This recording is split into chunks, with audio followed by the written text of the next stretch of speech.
Mais qu'est-ce que vous avez une bonne idée d'être là ce matin, peut-être dans votre lit, sous la couette, ou peut-être en train de prendre, tiens, un thé ou un café.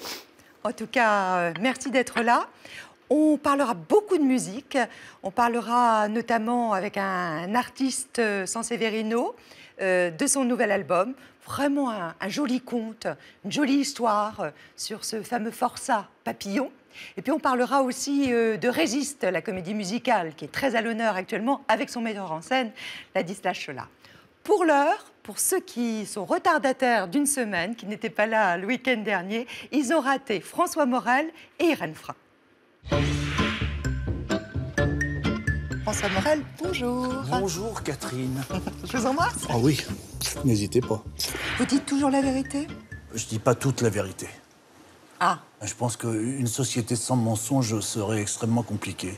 Donc des petits mensonges de temps en temps, c'est pas mal. La bonne n'est pas sage, mais on la garde encore.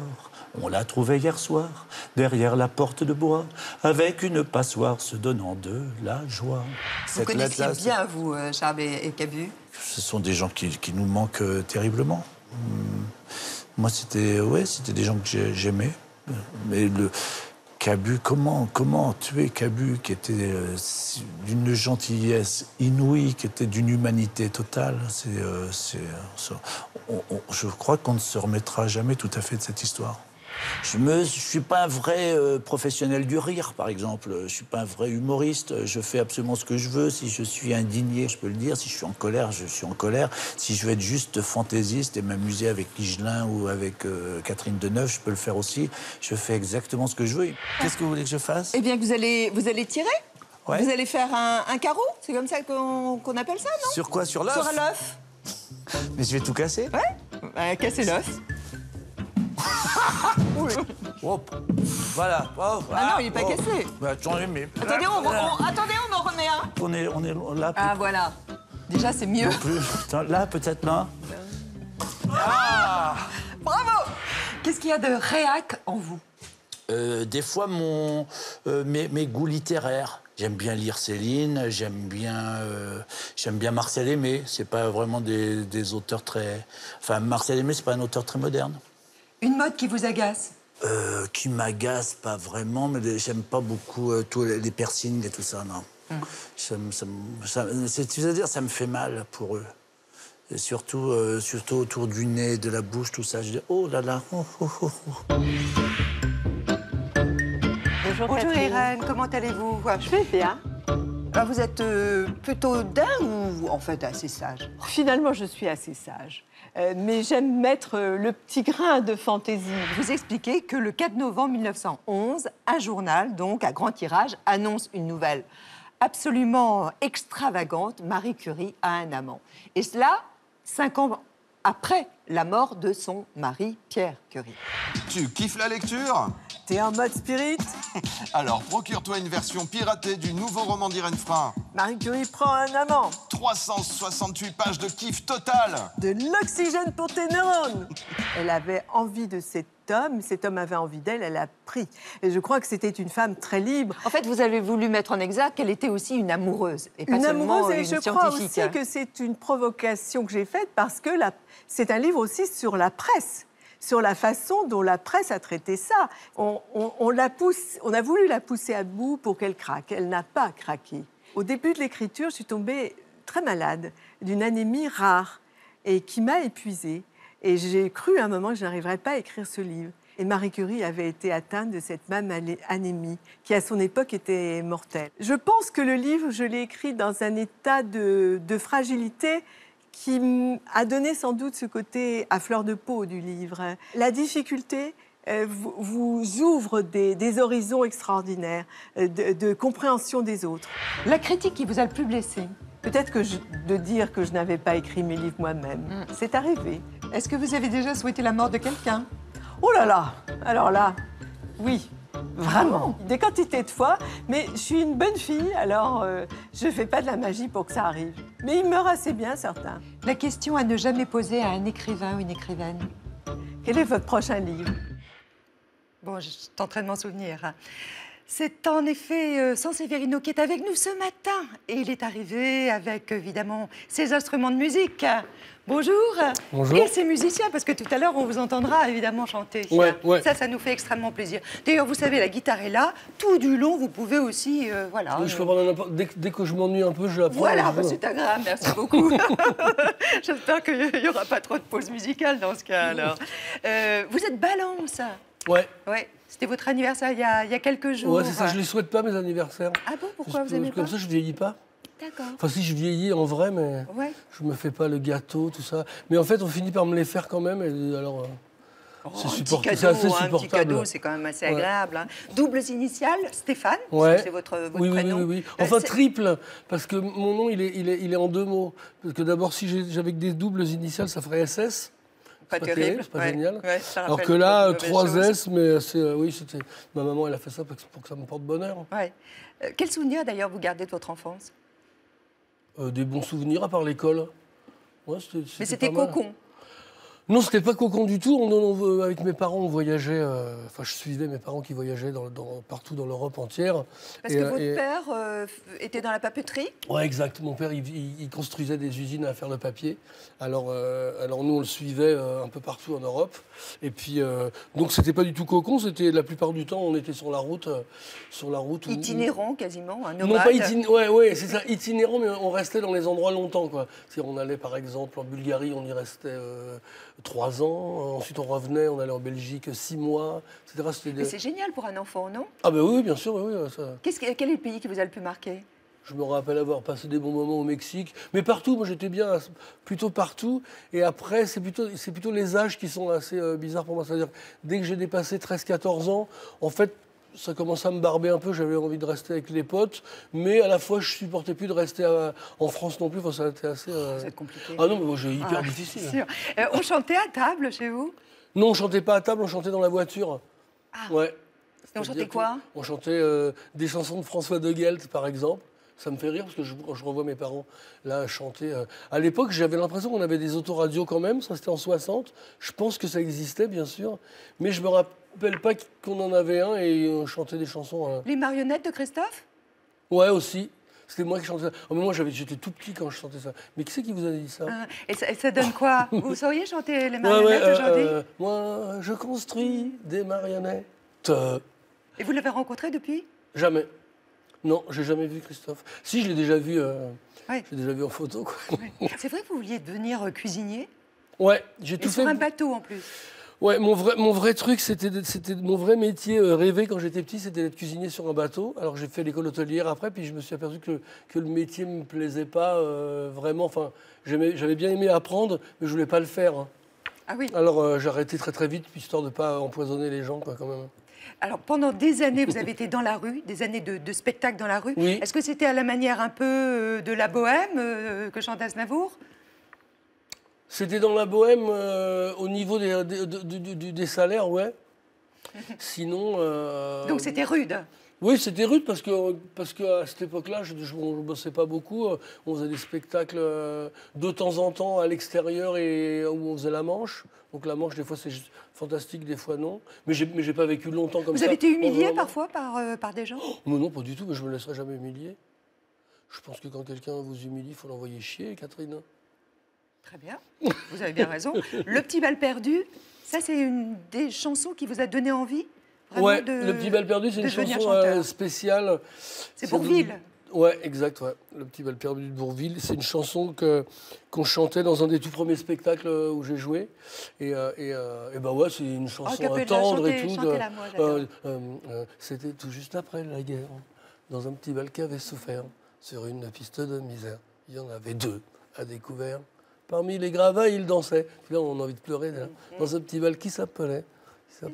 Mais c'est surtout la tête de Bourvil qui est incroyable dans cette chanson-là. Parce que c'est une jolie chanson tendre, mais lui, il l'interprète d'une manière incroyable, quoi. Avec une émotion folle. Mais on a l'impression qu'il est en pleine dépression, quoi. Il y en a un autre très marquant, évidemment, dans votre vie, c'est Django Reinhardt. Ouais. Et vous apprenez la guitare grâce à lui, en définitive. Ouais. Sans l'avoir rencontré. Hein. Non, parce qu'au moment où ça commence à m'intéresser, il est décédé. Moi, ce que j'aime chez Django, un peu comme tous les rockers, c'est que ce que j'aime, c'est la partie rythmique, c'est-à-dire sa manière qu'il a de jouer de la guitare rythmique. Après, la manière dont il fait les solos, qui est évidemment sublime, je m'y intéresse de loin, mais j'arrive pas à seulement faire tout. 2 doigts? Ouais, lui, il a 2 doigts, atrophiés comme ça. Il a 2 doigts, pas atrophiés, mais qui sont blessés. Il est dans un accident, dans un incendie, donc il a 2 doigts comme ça. Ce qui fait qu'il joue de la guitare comme ça, là, avec ses 2 doigts, là, comme ça. Donc c'est. Alors, pour apprendre le style, on se met un élastique autour de ses doigts, là, et puis on joue comme on peut. Retour en arrière sur. Je vais vous donner un mot qui Les retours, c'est souvent en arrière, quand même. Oui, vous avez raison. Retour en arrière, quand même, sur votre carrière. Et là, qu'est-ce que vous me dites? Carrière? Carrière, je déteste ce mot. Voilà, j'adore. Éboulement de cailloux. Il faut le savoir. Ah ouais, d'accord. Bon, allez. San Severino par Juline Mareuil. Tout le monde se presse. Attention, au départ. Accrochez-vous car avec San Severino, ça déménage et ça va vite, aussi bien lorsqu'il parle que lorsqu'il swing avec sa guitare ou qu'il chante avec sa gouaille et sa verve décontractée. Je me suis mis à chanter vite parce que je trouvais que le son de ma voix était mieux avec les trucs rapides. L'équipe avant de rentrer pleurer chez elle, c'est le cancer et la chipio qui l'ont niqué père saison. Texte percutant, drôle, corrosif, qui colle à sa personnalité déjantée. Sur scène, il ne craint pas le ridicule, comme ici avec Shirley et Dino, et dans la vie, il parle cash. Les gens de droite sont cons. La fête des pères, c'est de la merde. Je vais chanter une chanson pour les pauvres, mais les riches, vous pouvez vous retourner. Loin, très loin du star system. Ce fan de Django Reinhardt fait ses classes dans les bars avant de décrocher l'Olympia avec son premier groupe. Mais c'est en solo, façon jazz manouche, qu'il sort son premier album et rencontre le succès. À plus de 40 ans, surprise, ce swinger fou est la révélation des victoires de la musique et ça le laisse perplexe. Je sais partager avec le sentiment de ce truc-là. C'est qu'à la fois je suis content, mais je suis pas très content. Ce qui le rend heureux, San Severino, c'est d'être sur scène, toujours au contact de son public dans des tournées marathon. Non, Didier, mon amour, c'est du moi. Refais-moi la cour. D'album en album, il varie les styles. Électro, rock, bluegrass et même reprise de grands classiques. Bien plus du nom du bal perdu. Bref, rien n'arrête cet homme à l'énergie contagieuse. On ne me voit pas faire un boulot pas pressé. Sauf lorsqu'il prête sa voix à un gros chat charmeur, là, il calme le jeu. Eh oui. Allez, ce matin, inutile de vous presser, nous avons 1 heure à partager. Est-ce que vous vous souvenez de votre première fois sur scène? Ouais. Émotion? Ouais, c'était dans une école de théâtre que je faisais et je lisais un texte de Boris Vian. Voilà, c'est la première fois que... Et qu'est-ce que vous avez ressenti? Première sensation? Bon, je me suis dit, mais on est pas mal, là. C'est-à-dire que j'étais quand même terrorisé avant, mais non, c'est déjà des bonnes sensations qui arrivaient dès le début. Par contre, oui, il y a du boulot, quoi. C'est la deuxième réflexion. Est-ce que c'est un regret de ne pas savoir lire la musique? Oui, parce que quand je vois les copains là, avec qui je travaille et tout, qui savent lire la musique, et puis tu leur dis, tiens, regarde ça, et puis, ou alors ils écoutent un truc, puis ils écrivent en même temps les accords et tout. Je trouve que c'est beau, mais moi, ça ne me sert pas, mais quand ils le font, c'est génial, quoi. Julie parle évidemment de votre victoire. C'était pour la Révélation. Hein, oui, Révélation scène en 2003. Révélation. Elle est où, cette victoire, chez vous? Elle est chez moi. Elle a passé très longtemps dans le jardin. Je l'ai laissé rouiller un peu dans le jardin. Et pour qu'elle ait un peu de patine et tout, qu'elle soit un peu moins show business et brillante qu'elle l'a été quand elle m'a été livrée. N'est-ce pas? Et après, je l'ai réintégré dans sa maison et je suis content. J'ai dit plusieurs fois que, j'ai vu dans le petit reportage qu'on a vu tout à l'heure, que, en fait, il y a plein de gens qui pensaient que je n'ai pas aimé ça. Non, j'étais super gêné d'avoir une récompense. Et je trouve que l'art, c'est pas un truc où on doit avoir un classement, quoi. Après, il y a des chanteurs qu'on aime et qu'on n'aime pas, mais il n'y a pas... Enfin, si, il y a des pas bons et des pas bonnes et tout, mais des noms. C'est bien. Non, mais j'aime pas le truc du classement, quoi. C'est tout ce qui m'a pourri ma scolarité, le classement. Donc, j'aurais souhaité le pas retrouver dans mon boulot, quoi. Donc, par exemple, The Voice, vous aimez pas? Oh, mais je suis pas gêné du tout. D'abord, j'ai pas la télé, Catherine, donc ça me gêne pas The Voice parce que je regarde pas ça. Si on m'obligeait à la regarder, je ferais semblant d'avoir mal au ventre ou je dirais un truc comme ça, poliment. Je dirais, je suis fatiguée. Ah oui, voilà. Je vais me coucher. Votre look, ça fait partie aussi intégrante de votre personnalité, parce que vous avez beaucoup changé de look, je trouve. Ah bon, c'est vrai. Mais j'aime pas mal de trucs en fait. Je suis assez. De temps en temps, j'ai plein de fringues rétro, après j'ai des trucs rock, après j'ai des... Et là, vous êtes dans quelle période, là? Moi, je suis surprise de vous voir avec une cravate. Hein, là, je suis dans ma période de cravate. Votre avant-dernier album, c'était un album de reprise hein, de super chansons. Hein. Il y avait Pierre Perret, il y avait Brassens, bien sûr. Oui, c'est pas du faux. Hein. Il y avait Montand, il y avait Boris Vian. Pourquoi cela? Parce que... sont les meilleurs, selon vous? Non, c'est pas ça. En fait, cette idée d'album-là, c'est une idée de ma maison de disques, qui me propose de faire un album de reprise, ce à quoi je dis oui. Et par contre, vous êtes très discipliné en définitive. Je suis assez discipliné, sauf que je me suis vengé en me disant c'est moi qui choisis les chansons. Ah. Et alors j'ai choisi des trucs que j'aimais. Au début, ça devait être qu'un truc autour de la commune, un peu genre un peu cette période-là, là, entre les deux guerres. Et en fait, j'ai étendu un peu à tout parce que c'était pas possible de choisir que des chansons d'une époque. Ah oui, il y a même Damia. Ouais, mais de Damia à Reggiani, en passant par Pierre Perret, il y a des trucs... Enfin, c'est dur de faire un choix. Celle de Reggiani, c'est laquelle hein? Il suffirait de presque rien. Enfin, chanter par... Vous voulez pas me la chanter? Non, parce que je la sais plus. Oh, même le texte oh, s'il vous plaît. Ça nous ferait plaisir, parce qu'on est au moins deux sur ce plateau à l'aimer. Mais je crois que je la sais plus.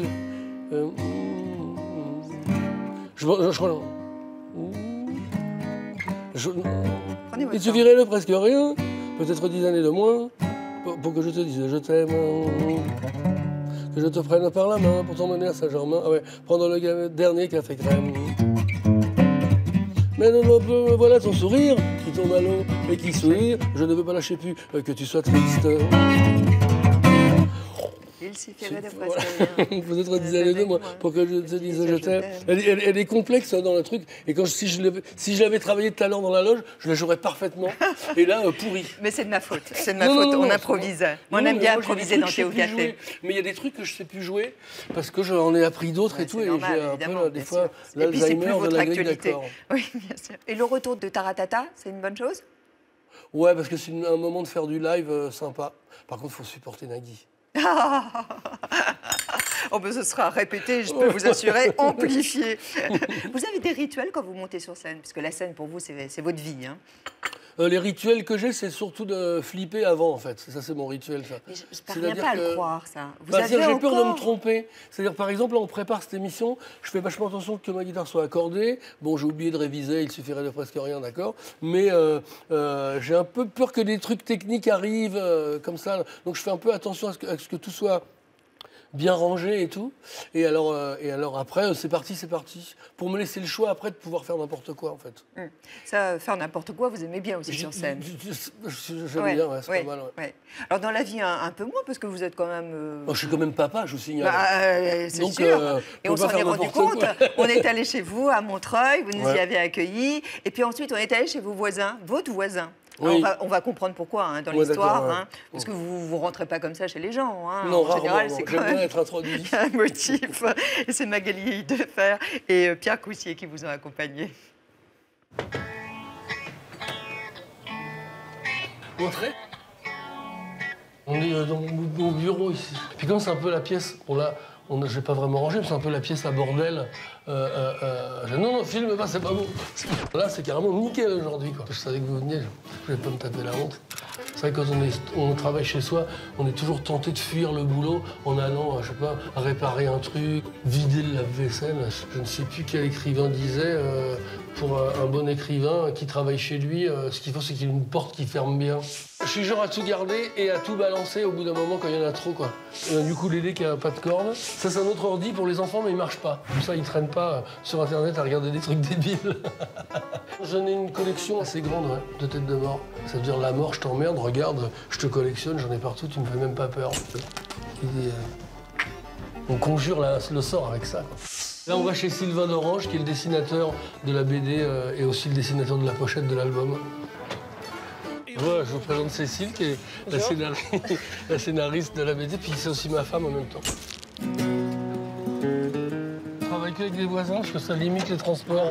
Je vous fais les présentations sur le perron. Donc voilà, c'est l'équipe de la BD, c'est-à-dire sauf moi. Donc la scénariste et le dessinateur. Si, tu fais partie du truc aussi. Oui, mais... Mais moi, je fous rien, quoi.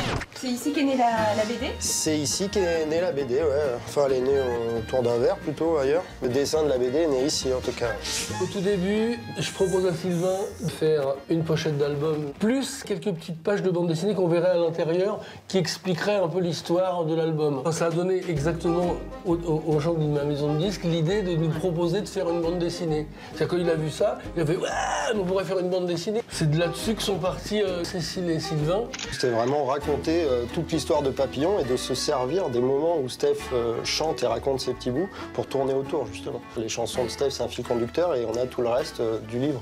Il a mis la barre très très haut, Stéphane, parce qu'il a fait un boulot mais de dingue, en fait. Parce que moi, j'ai bossé sur l'adaptation après lui et j'ai vu ce qu'il a fait avec ses textes. Bon, je savais qu'il écrivait très très bien, mais là, c'est vraiment... ouais, c'est fin, c'est drôle. Ouais, c'est terriblement bien. Ça commence par un concert où en fait il chante l'album de Papillon et du coup il raconte sa vie. Et sa vie, donc c'est Papillon quand il était jeune. Enfin, le fait de me voir dans une BD où je me vois moi en train de m'évader, en fait, ça m'évite de le faire en vrai, quoi. Si j'étais en cabane, je serais froussard et tout, j'aurais jamais fait tous les trucs qu'il a fait, quoi. Moi, j'aurais déprimé jusqu'à la fin, quoi. Ouais, est-ce qu'il est facile à dessiner, Stéphane? Non, il est pas facile en fait. Rien que le nez, c'est pas évident. Parce que de profil et de face, il ressemble pas à son nez. Pas la même personne, en fait. Ouais, Non. ouais. Je dis des trucs de profil que je pourrais pas dire de face. Mais on m'appelle Papillon à cause d'un tatouage que j'ai sur le plastron. Je suis très fan de tatouages de bagnards et tout, c'est-à-dire des choses qui sont faites une par une, comme ça, qui correspondent à des événements de la vie. Il n'y a pas de papillon, par contre. Par contre, j'ai pas de papillon, je m'en ferai un, parce que le truc du papillon, c'était... Tous les voleurs, à l'époque, avaient un papillon, et c'était marqué « Comme lui, et je vole ». C'était le signe distinctif des cambrioleurs et des chouraveurs, quoi. Donc, bon, moi, je rip, salut. Votre premier tatouage, il date de quand? C'était quand... Ah, je l'ai fait genre... Je devais avoir 25 ou 30 ans. Bien avant la mode. Oh, ah oui, oui, oui. Non, mais là, à la mode, ils sont très très mal, les gens qui se sont tatoués. Pourquoi? Parce qu'un jour, ils vont s'apercevoir que ça s'en va pas, quoi. Ouais, ça, ils le savent, non, mais non, oui, mais il y a des gens qui se font recouvrir le bras entier, le machin, et dans 5 ans, ce sera une autre mode de je sais pas quoi, et là, ils seront très très mal. Et vous, votre démarche est différente pour vous? Oui, moi j'ai pas fait ça parce que tout le monde le faisait, parce que le principe du tatouage au début, c'était de se sentir différent. Donc c'est l'inverse d'une mode, en fait. C'est pour se singulariser. C'est douloureux? Oui, si c'est pas douloureux, c'est que c'est pas un tatouage. C'est que c'est mal fait? Non, c'est pas ça, c'est que ça peut être très bien fait. Il y a des tatoueurs qui appuient plus ou moins, qui dessinent d'une manière, qui travaillent d'une manière différente. Il faut prendre des précautions? On va pas chez n'importe qui? Ouais, il faut prendre des précautions, il faut bien réfléchir à ce qu'on veut avant. Moi, il y a des choses que j'ai pas réfléchi, d'autres que j'ai réfléchi 1 an ou 2 ans avant. Il y a certains tatouages que vous regrettez sur votre corps? Non, il n'y a rien que j'aime pas, mais il y a des choses que j'ai fait sans réfléchir, me disant tiens, c'est une bonne idée, ce truc-là, on le fait. J'avais une après-midi de libre, j'étais me faire piquer un truc. Et sur votre... c'est un vélo, ça? Ouais, c'est une tête de mort. Parce que vous êtes fan, vous, du Tour de France, notamment. Ouais, moi je suis très très fan. Plein de chanteurs aiment le football, mais moi j'aime le vélo. Ça vient d'où, ça? Ça vient parce que c'est vachement bien comme sport. Mais parce que vous avez suivi le Tour de France aussi. Ouais, j'ai fait ça plusieurs fois. J'ai suivi, pas fait, suivi de loin. J'ai plein de copains qui travaillent dans le Tour de France. Et comment dire... et puis c'est le truc que j'aime bien, quoi. Je l'explique assez mal, en fait. Mais ce que vous aimez, c'est quoi? C'est l'ambiance aussi? Non, ce que j'aime dans ce sport-là, les gros, comment dire... les gros points positifs, c'est quand même un gros sport gratuit, très populaire et tout. Après, oui, ils ont plein d'aventures terrifiantes, quoi. Le sport cycliste et les professionnels. Mais ouais, c'est... Le dopage. Oui, bien sûr, ouais, c'est de ça. Ouais, bien sûr. C'est de ça dont on parle. Mais ce qui fait qu'ils n'ont pas une vision, ils n'ont pas une grosse cote. Il y a des moments où c'est quand même un peu le méchant sport, quoi. Mais c'est aussi un sport où on parle du dopage, alors qu'il y a d'autres sports où on n'en parle pas. Alors c'est certainement qu'il n'y en a pas. Bien sûr, on est suffisamment naïf pour le croire. Papillon, pourquoi vous aimez tant cet homme, donc Henri Charrière? Ouais. Vous dites c'est mon livre de chevet depuis... c'est mon livre de secours, en fait. Depuis 14 ans? Ouais. Depuis que j'ai 14 ans, ouais. C'est-à-dire donc ça fait 6 ans. Pourquoi de secours? Parce que à chaque fois que je finissais un livre fort, c'est très dur de repartir dans un autre. Et avec celui-là, quand je retrouvais pas, pardon, j'étais à peu près sûr de repartir à un niveau fort, quoi. Et qu'est-ce qui vous fascine dans Ce que j'aime bien, c'est que le mec, il lâche jamais, il a une énergie incroyable, jamais. Alors jamais, on rappelle quand même qui est ce monsieur. Ouais, Papillon, c'est un malfrat qui s'est fait accuser en 1930 d'avoir tué un proxénète. D'accord. Et alors, donc il est jugé, il prend perpétuité, c'est-à-dire prison pour toute la vie. Et alors, donc, il va être déporté à Cayenne, d'accord, quasiment à l'autre bout du monde. Dans un bagne. Au bagne, ouais, voilà. Et alors, la première chose qu'il va faire quand il va arriver au bagne, c'est de s'échapper. Et il va faire ça pendant 13 ans. Il va s'échapper, se refaire pincer, se rééchapper, se refaire gauler, etc. Il va revenir et tout. Et puis, il va finir par partir définitivement. Illégalement, bien sûr. Et il sera souvent puni et il sera souvent mis à l'isolement. Ouais. Regardez cet extrait du film avec Steve McQueen, ça date de 1973.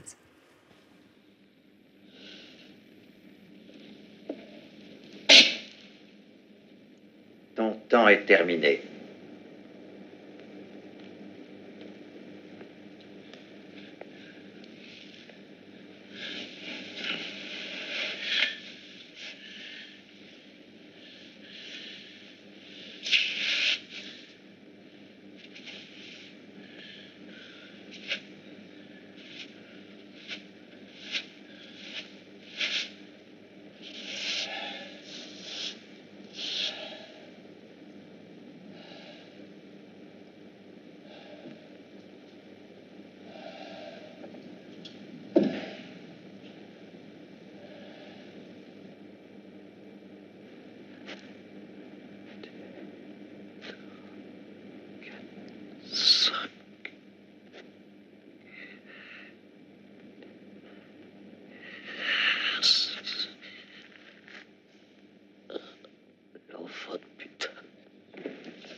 C'est quand même une belle performance d'acteur, mais vous n'aimez pas trop cette interprétation?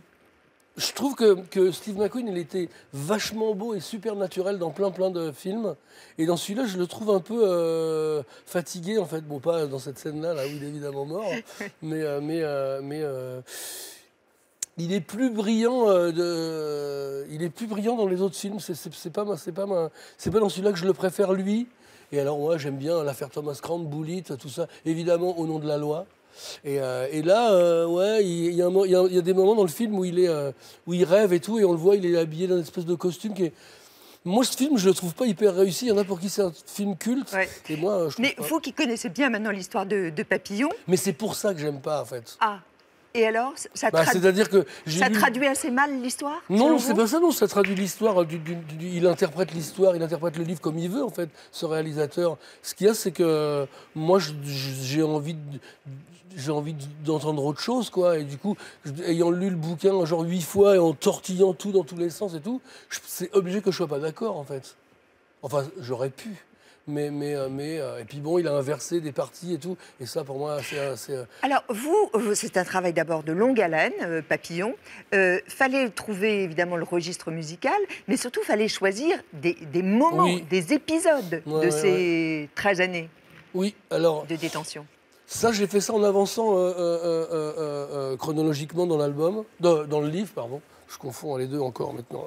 Et alors, ma cravate n'est pas droite. Et alors, je prenais un chapitre, je le lisais, je faisais des fiches de lecture. J'avais une petite feuille, je me mettais, voilà, il y a tel élément, il est arrivé ci, il est arrivé ça, etc. Puis après... Parce que votre base de travail, ça a été le livre autobiographique. Oui, exactement, c'est le livre. C'est le roman, quoi. C'est le roman. Et sur le roman, j'avais des annotations sur les pages et je notais des trucs et j'ai construit mes chansons comme ça. Et quand j'avais tous mes thèmes, toutes mes dates, tous mes noms de personnages et les lieux, etc., je fabriquais une chanson avec, en fait.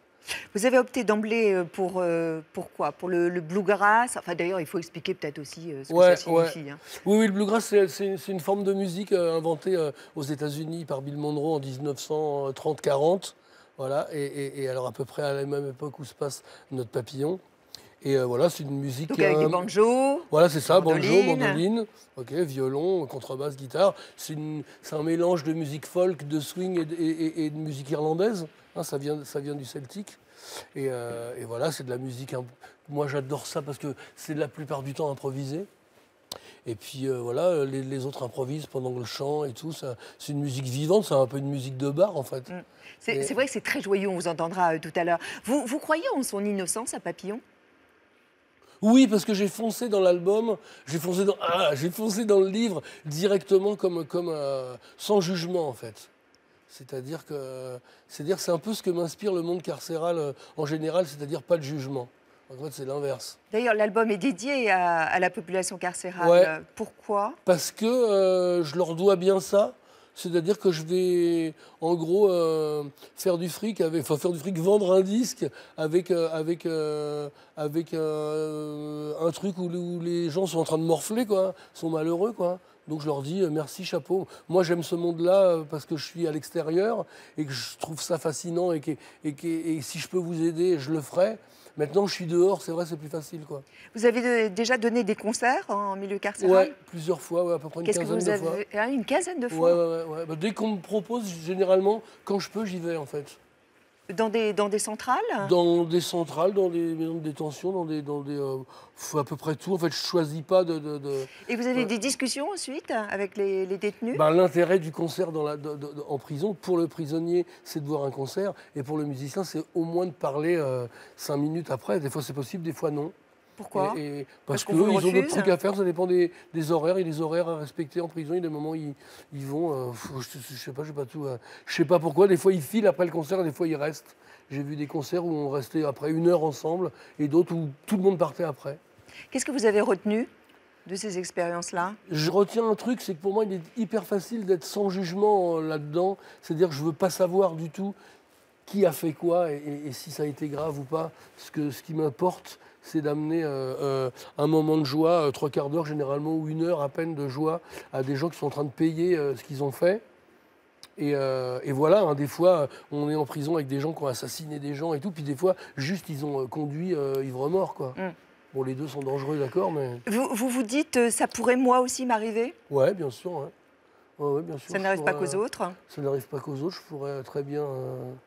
avoir des gros ennuis, je ne sais pas trop comment, mais trafiquer d'échecs, je ne sais pas quoi, m'énerver sur quelque chose, tarter quelqu'un qu'il ne faut pas. Vous êtes très légaliste, vous? Ça veut dire quoi, ça, légaliste? Vous aimez bien être dans la légalité? Oui, dans le fond, je ne le suis pas, mais j'ai peur, du coup, je le suis, quoi. Ah, vous avez peur de la prison? Oui, non, j'ai peur de l'autorité. Moi, quand je vois un policier, j'ai peur d'avoir fait un truc pas bien et de ne pas m'en souvenir, quoi. C'est-à-dire que ça me fout la pression, quoi. Je regarde si j'ai ma ceinture, je regarde est-ce que j'ai mes papiers. Quand on prend l'avion, est-ce que j'ai mon passeport? Est-ce que j'ai pas un truc dans ma poche, un couteau, je sais pas quoi. J'ai peur de me faire gauler, quoi. Oui. Enfin, le délit de faciès, pour vous, ça va? Oui, ça va mieux maintenant que j'ai des lunettes. Ouais. C'est ça, et une cravate. Oui. Vous serez demain au Casino de Paris. Sur scène, qu'est-ce qui peut vous déstabiliser? D'un seul coup, de casser 3 cordes de suite et tout, des choses comme ça, là, ça m'est déjà arrivé. Ce qui me déstabilise, c'est de... Quelqu'un qui n'aime pas. Par exemple, les abonnés me déstabilisent pas mal quand on joue l'hiver en tournée dans les théâtres, où on est dans des scènes nationales et tout. Il y a des gens qui ont pris un certain nombre de places comme ça, sachant pas ce qu'ils allaient voir. Donc ils vous ont pas choisi réellement? Non, ils n'ont pas choisi réellement, donc ça, c'est pas très grave. Mais souvent, dans des couples d'abonnés, il y en a un qui aime bien et l'autre qui est comme ça. Et vous le ressentez? Je le ressens et je lui dis, en fait, tu me gênes dans mon boulot, est-ce que c'est possible que tu partes? J'ai déjà dit à des gens, il y en a qui l'ont pris plutôt bien, alors qu'ils se sont mis à sourire et ça les a détendus. Et quelqu'un au premier rang qui est comme ça, c'est un peu comme si vous aviez un invité qui ferait genre j'ai pas envie de parler, quoi. Ah ouais, j'aimerais pas. Tu vois, ça, j'avoue. C'est pas possible, quoi. Mais je pourrais pas lui dire partir. Là, un concert, le public il renvoie une énergie qui est pas la même que celle qu'on lui envoie nous, mais qui renvoie quand même un truc positif, quoi. Je sais pas forcément applaudir et puis hurler et tout, mais au moins un sourire, quoi. Nous, on ouais, c'est ça. Évidemment. En 2010, vous avez été candidat aux élections en tant que candidat écologiste en Ile-de-France. Vous êtes vacciné ou pas? J'ai pas très envie de recommencer parce que je me suis aperçu que quand on faisait de la musique... C'était avec Dominique Voynet, là, on vous voit, et Renaud à vos côtés. Ouais, exact. Ouais. Oh, il est bien ce costard, je l'ai pu, il est où? Bon, voilà. Et alors... C'était intéressant ou pas? Ouais, c'est très intéressant. De toute façon, la politique, c'est très intéressant puisque c'est la vie. D'accord? C'est la vie sociale. Par contre, c'est pas très intéressant de diriger. Moi, je trouverais pas ça intéressant de diriger genre une ville, une région, un truc comme ça. Je ferais jamais ça. D'ailleurs, je me propose pas de le faire. C'était simplement un coup de main à la liste de Dominique, à la liste écologique. Mais par contre, on n'est pas perçu du tout de la même manière quand on fait de la politique que quand on fait de la musique. Quand on fait de la musique, un album que personne n'a aimé, personne ne vous dit rien. Si vous êtes sur une liste que les gens n'aiment pas, là, on vous dit... ouais, est-il vrai qu'un maire, d'ailleurs, socialiste, vous a sanctionné plus tard? Ouais. En annulant votre engagement, c'est ça? Ouais, voilà. C'est-à-dire c'est un maire socialiste qui a aussi un festival. Voilà. De quelle ville? Je ne sais plus. C'est vers Tours, et je ne sais plus. Voilà. Bon, bref. Ça va me revenir tout à l'heure. Bon, bref, ce maire socialiste, il a une... Vous n'êtes pas rancunier, hein, c'est bien. Non, je ne suis pas rancunier parce que j'en ai vraiment voulu. Vraiment, si j'avais pu lui en mettre une, je l'aurais fait. Et puis, je ne suis pas assez violent, et puis j'ai peur de me faire mal. Après, je ne peux plus jouer de la guitare quand je mets des claques à des gens. C'est pas cool. Et alors, oui, il m'a déprogrammé de son festival parce que j'étais sur une liste écologique. Donc, par contre, j'espère ne plus jamais aller dans son festival de merde, quoi. C'est possible, hein, à moins que j'oublie. La COP21, vous en attendez quoi? Est-ce que ce ne serait pas un peu une ruse, ça, la COP21? C'est-à-dire que... la COP21, est-ce que c'est pas juste un espèce de truc un peu comme ça, médiatique Mais est-ce que ça ne fait pas prendre conscience aussi à...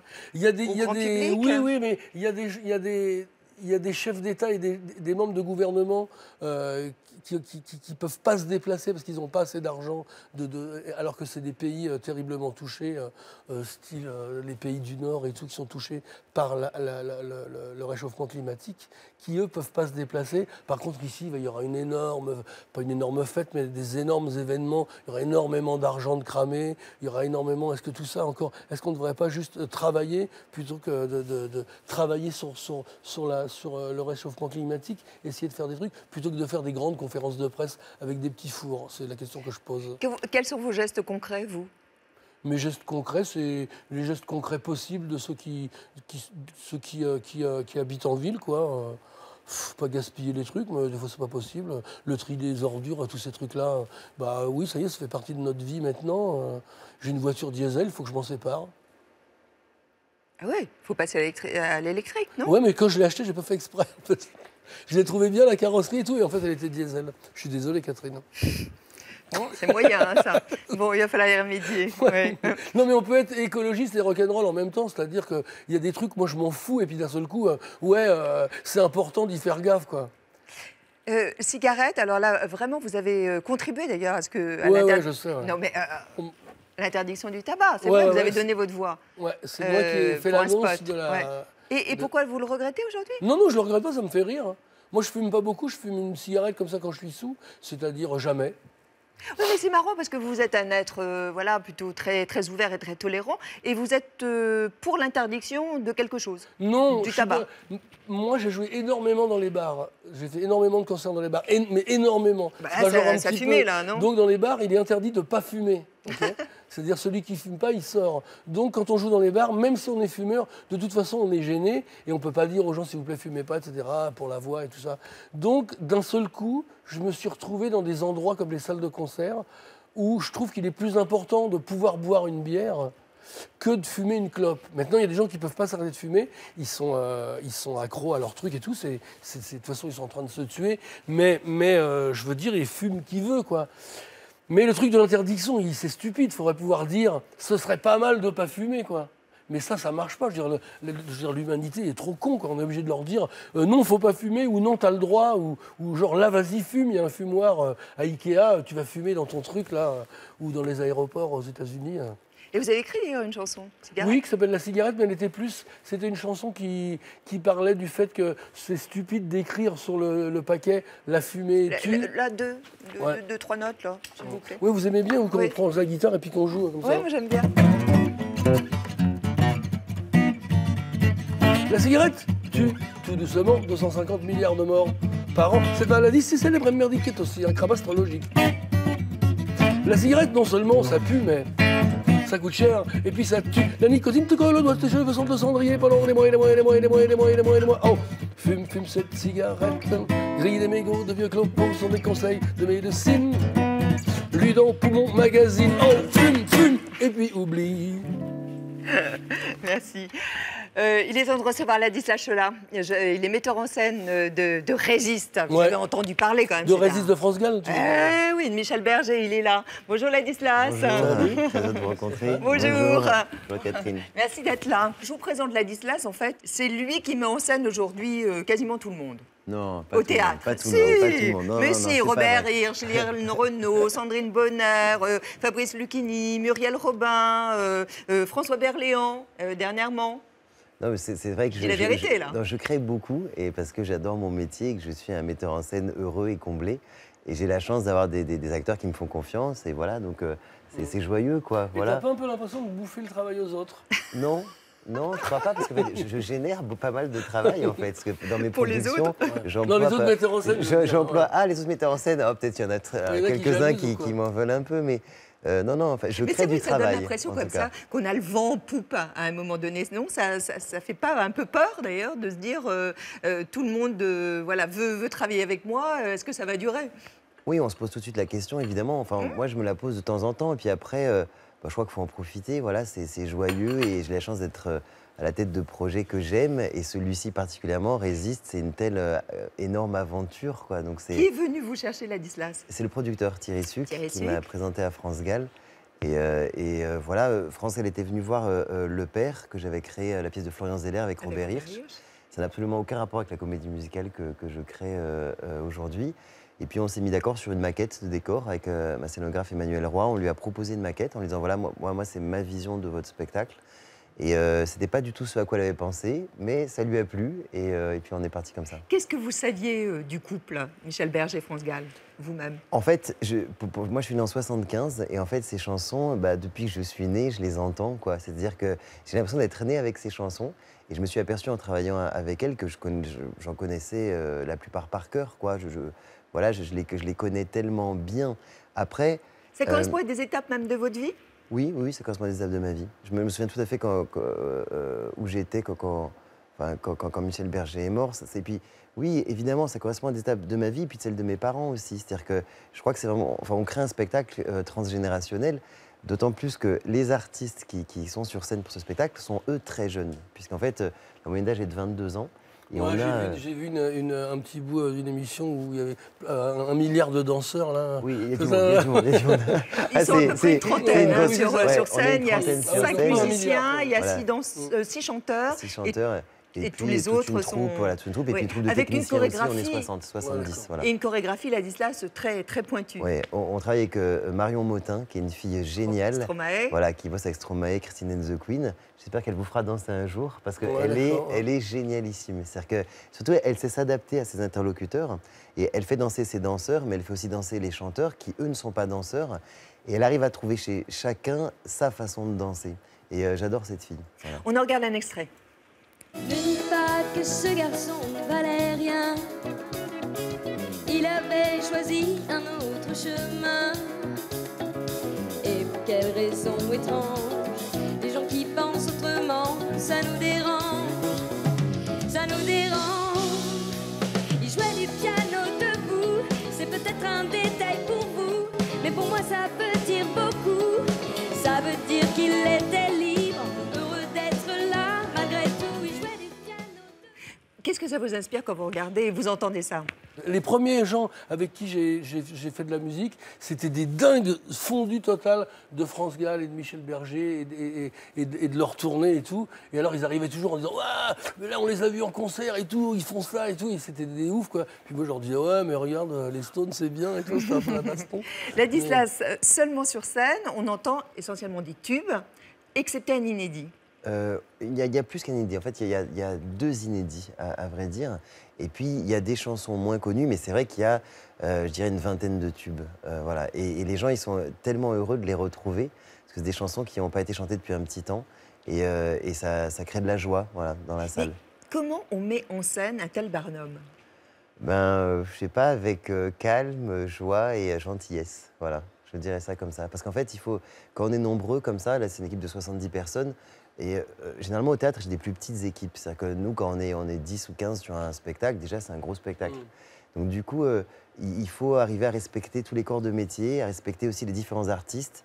On ne parle pas aux danseurs comme on parle aux musiciens. Comme, bon, voilà. Non, pourquoi? parce qu'ils ont chacun leur code, leur façon de travailler. Il faut apprendre. Moi, j'ai beaucoup appris sur le spectacle parce que j'ai appris avec des gens nouveaux. J'ai appris sur la danse, j'ai appris sur la musique. Et voilà, moi, j'essaie toujours de me dire que je ne suis pas le plus intelligent et que quand quelqu'un me fait une proposition, j'essaie toujours de la considérer. Et ça me semble important parce que c'est comme ça qu'on fait un bon spectacle. C'est ce que j'aime dans le théâtre, c'est que c'est collectif, le théâtre. Est-ce que France Gall est très interventionniste? Alors, c'est la question qu'on me pose souvent. Pardon? Et tout le monde me dit, là, elle doit beaucoup intervenir. Mais j'ai eu le même rapport avec elle. Mais elle a une certaine autorité. Hein. Son père, ça l'appelait le petit caporal. Oui, elle a une autorité, mais elle est aussi très respectueuse du travail des uns et des autres. Moi, quand elle m'a choisi, elle cherche un metteur en scène, sinon elle aurait mis en scène le spectacle.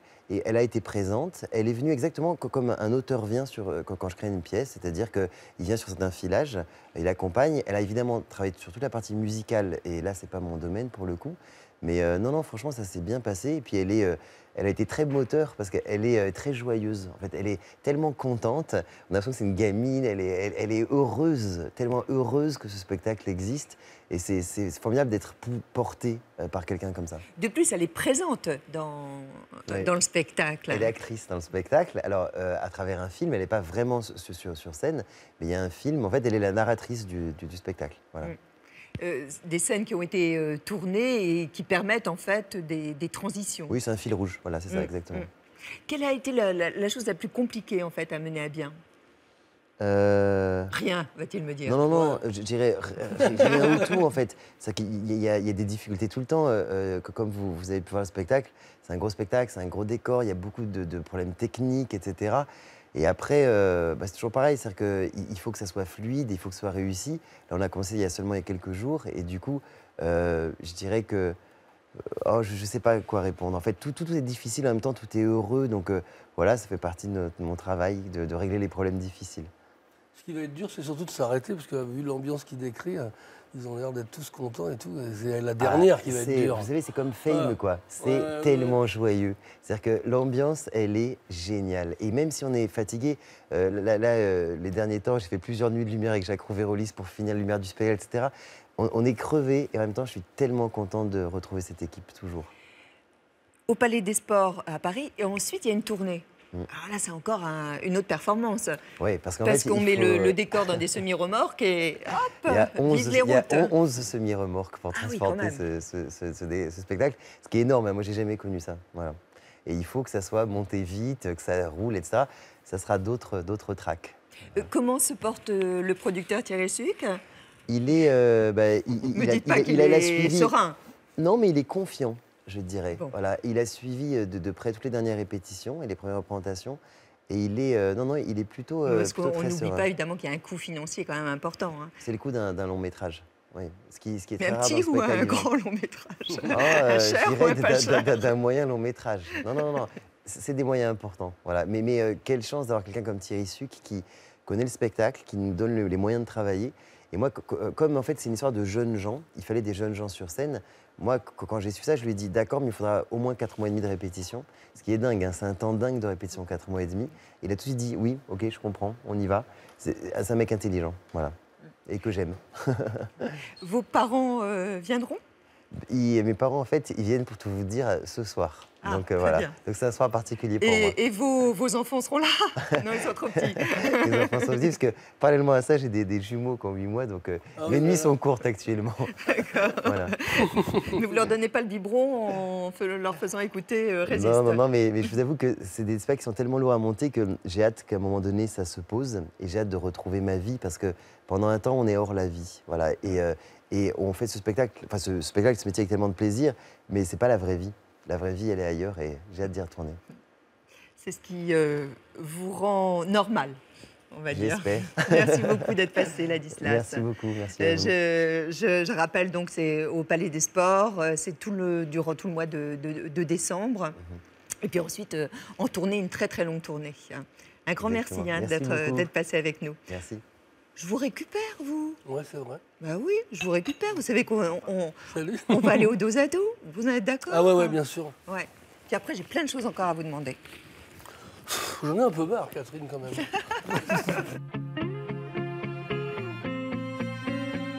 Sanseverino, qu'est-ce qui pourrait vous faire renoncer à la musique? D'avoir les deux mains coupées. Qu'est-ce qu'il y a de réac en vous? Qu'est-ce qu'il y a de réac? Une partie de l'éducation de mes enfants. La critique qui vous a le plus blessé? Une fois, on m'a dit que j'avais grossi. Qu'est-ce que vous aimeriez dire à Renaud? Renaud, je t'aime.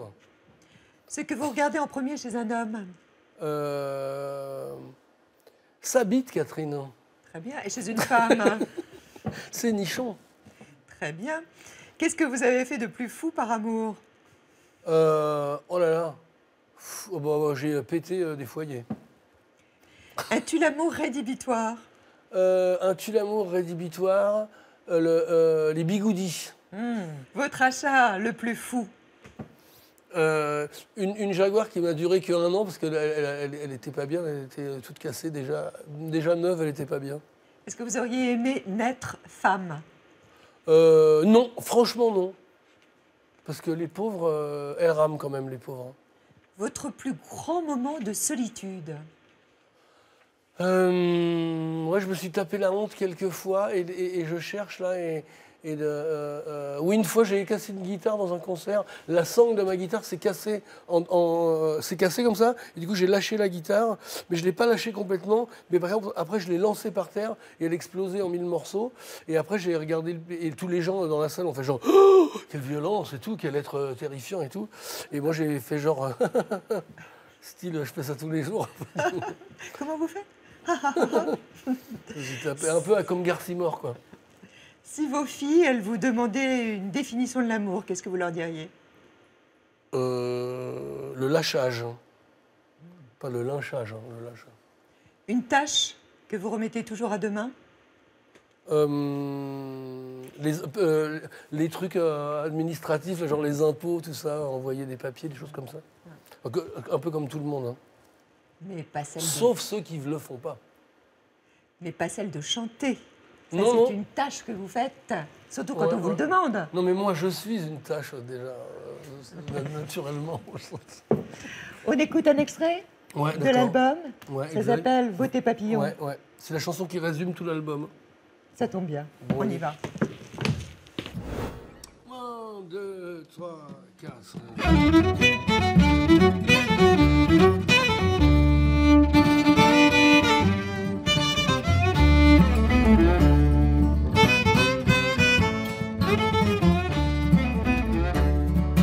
Mon histoire se passe dans les années 30, le cachot, le mitard, les sanctions. En 1944, j'ai eu ma libération. Je m'appelle Henri, mais on m'appelle Papillon. Oh, ça ne s'est pas fait du jour au lendemain. Là, je commence l'histoire par la fin. Accusé à tort aux assiettes, un jour j'ai pris perpète. Transporté à Cayenne, à l'autre bout de la planète.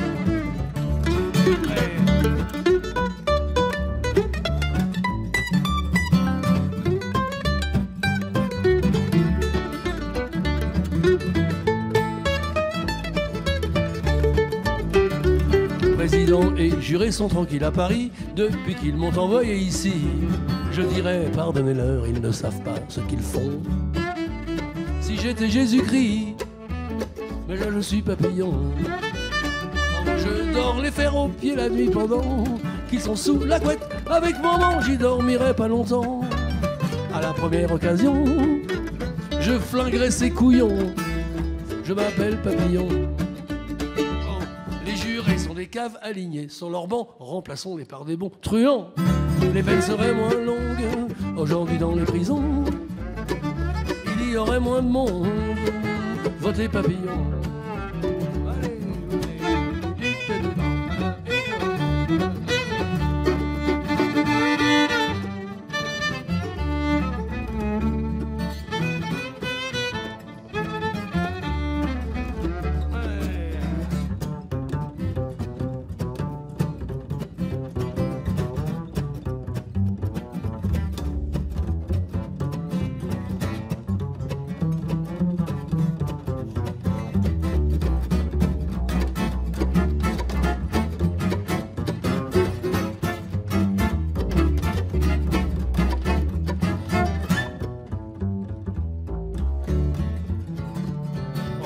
les beaux livres, les forces à son musclé, grand, costaud, beau, bronzé et tatoué. C'est à l'encre de Chine à l'aiguille qu'ici on fait la bousille. Il n'y a pas de salon, c'est pas de la décoration. Oh, le bac de Cayenne, c'est pas la Costa Brava. Quand on y reste, c'est qu'on y crèvera. D'autres comme moi n'ont jamais lâché, d'autres ont abandonné. C'est la mort qui viendra, hein, un jour les délivrer. Oh, hey. Hey.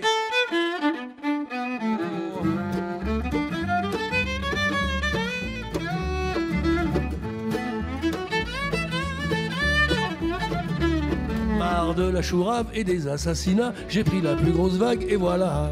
Sur un radeau de noix de coco, j'ai fait la belle sur l'eau.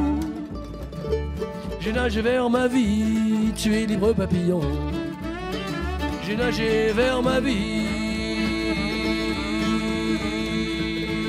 tu es libre papillon. Oui, bravo, bravo, bravo à Moira, à la contrebasse, Christian Séguré qui était à la mandoline et au violon alto, Christophe Cravero. Est-ce que je peux vous récupérer? J'étais en train de venir. Ah, merci beaucoup. Ça met de la joie quand même. Hein. Bah, la musique, c'est le principe un peu quand non, même. Quoi. Non, pas toutes. Pas toutes les musiques, je suis pas d'accord avec vous. Celle-ci en particulier, non? Ouais, parce que on joue ensemble et tout, c'est des sons acoustiques et tout, ça se prend pas au sérieux en fait. Et demain en grand, au Casino de Paris, dites-moi, qui est en première partie? En première partie, c'est Charlie Richard et les Cash Dispenser. C'est en fait ma femme qui est en première partie. Voilà. Comme quoi, des fois, pour réussir, faut coucher. Voilà qui est dit au moins, ça c'est marrant. Et elle sera tout au long de la tournée aussi avec vous? Non. Ah non, seulement au Casino de Paris. Oui. D'accord. Bon, alors il y a aussi après, et jusqu'en quoi? Jusqu'en juillet 2016. 2016. Ouais. Et là, il est prévu que ça rallonge jusqu'à l'automne. Chapeau. Alors, il y a des petites villes, hein, plein de petites villes. Ah bah oui, c'est comme ça qu'on fait beaucoup de villes. Il y a Bruxelles aussi, hein, mais il y a aussi plein de petites villes. Et ça, c'est volontaire, hein, vous aimez bien. Vous n'aimez pas les grandes scènes. Non, et puis moi, j'ai pas voulu faire de Zénith parce que sinon, on joue que 4 fois, en fait. C'est pas faux. Donc, parce que s'il y a 2000 personnes qui viennent, à la place d'un Zénith, non, il y a plus que ça. Dans un Zénith, il y a des fois 5000, 6000. Donc, moi, je fais plutôt des salles de 500 personnes. Comme ça, on joue beaucoup. Je voudrais vous offrir ce livre. Ionique. Ah oui! Voilà, c'est ça dont je parlais tout à l'heure. Voilà, la vraie tête, c'est celle-ci. Voilà. Merci, c'est adorable. C'est la mode incarnée donc, et c'est Sandrine Laju et Raphaël Orsini qui sont deux journalistes qui proposent un panorama en fait de nos grandes célébrités, dont Steve McQueen, mais il y a aussi Audrey Hepburn, il y a Bébé bien évidemment, et puis leurs objets fétiches. Est-ce qu'il y a Charles Hernu ou des gens comme ça là-dedans? Je pense pas, vraiment non, pas. Hein.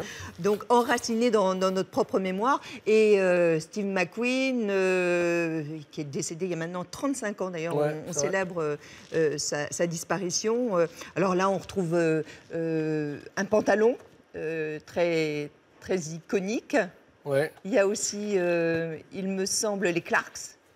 Ouais, exact, bravo. N'est-ce pas? Il y a une espèce de soupule en laine, là. Voilà, c'est ça, à col roulé. À col roulé, exactement. Je voulais aussi remercier notre artiste qui est exposé sur le plateau Thé au Café. Il s'agit de Clara Ramirez Katz. Elle expose aussi à la galerie Coutron, rue Guénégaud à Paris, dans le 6e. Retenez son nom, Clara Ramirez Katz. C'est très vivant, c'est très, très joyeux et très tonique. Tout comme vous. Merci beaucoup. C'était bien, vraiment, d'être passé sur le plateau de Thé au Café. Nous serons en compagnie la semaine prochaine de Gueluc. Philippe Gueluc. D'accord, bien sûr. Vous l'aimez bien? Oui, bien sûr. Ça, c'est samedi. Le dessinateur, on parlait justement de la Belgique, alors il sera là. Et puis le lendemain laissez-moi deviner. Franck Fernandel, non. Je ne sais pas qui c'est. Non, mais une icône. Ah, une icône? Ouais. Ah, Django. C'est une femme. Je ne connais pas d'autre. Et c'est une femme qui est bien vivante. Ah, c'est une femme qui est bien... Juliette. Binoche. Juliette Gréco. Ah oui, Juliette Gréco. Pas mal, non? Fantastique, bah ouais. Ah ouais. Là, on va se régaler aussi. Allez, on se retrouve bien sûr le week-end prochain. Cette émission, elle est rediffusée cette nuit. Vous pouvez la revoir évidemment en replay sur plus.fr et puis sur notre site France 2 Thé au Café. Portez-vous bien, passez une très très belle semaine. Au revoir. À bientôt, Catherine Chao, merci. À bientôt aussi.